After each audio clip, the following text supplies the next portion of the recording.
नमस्कार, मैं तुषार गौतम। आप देख रहे हैं न्यू भारत न्यूज। जयपुर के शहीद स्मारक पर यहाँ पर सैकड़ों किसान यहाँ मौजूद हैं। गंगानगर से आया है, कोई हनुमानगढ़ से आया है, कोई किस जिले से आया है।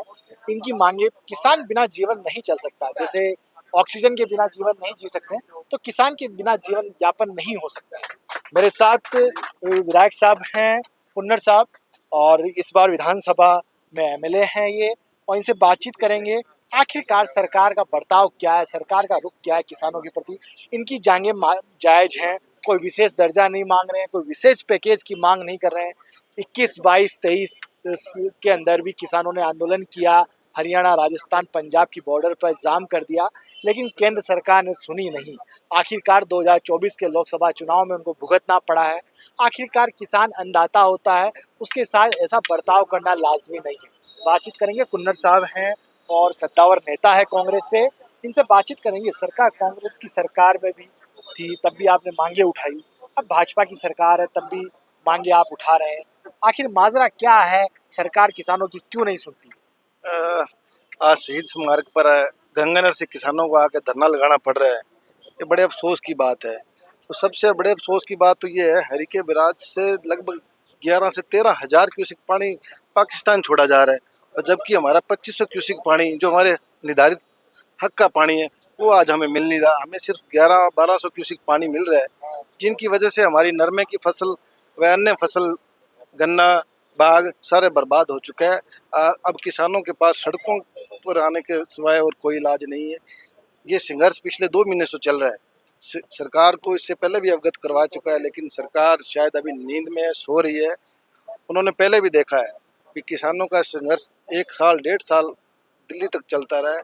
ये किसान थकने वाले नहीं है, अकने वाले नहीं है। ये अपने हक की लड़ाई लड़के रहेंगे और अपने पानी लेके रहेंगे। किसानों को तो सरकार ने करोड़पति बताया, ये तो ऐसे ही आंदोलन कर रहे हैं। कोई पोलराइज्ड है, मैनेज्ड है आंदोलन, फंडिंग हो रही है, ऐसे केंद्र सरकार ने आरोप लगाए हैं।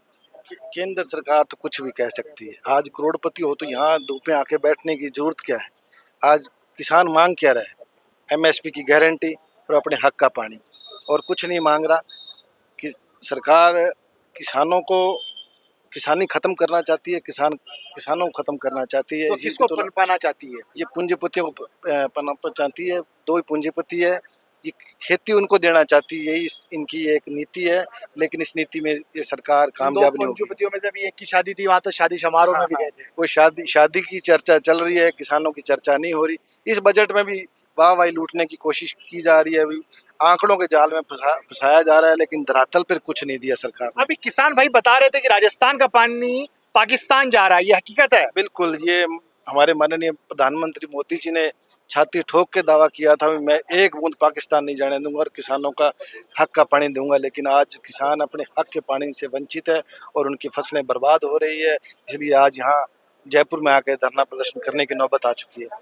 भजनलाल सरकार के लिए क्या कहना है आपका? भजनलाल सरकार से यही कहना चाहता हूँ कि गंगानगर के किसान वो राजस्थान का हिस्सा है, वो पंजाब का हिस्सा नहीं है। गंगानगर के किसानों की सूद लो, वो हक का पानी मांग रहे हैं, उनको पानी पहुंचाए।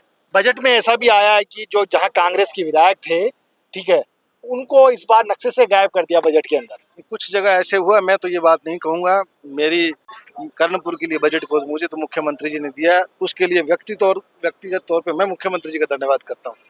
अच्छा, और कुछ सरकार से आपकी क्या मांगे हैं जो विशेष आपकी विधानसभा के लिए या पूरा हनुमानगढ़ गंगानगर के लिए?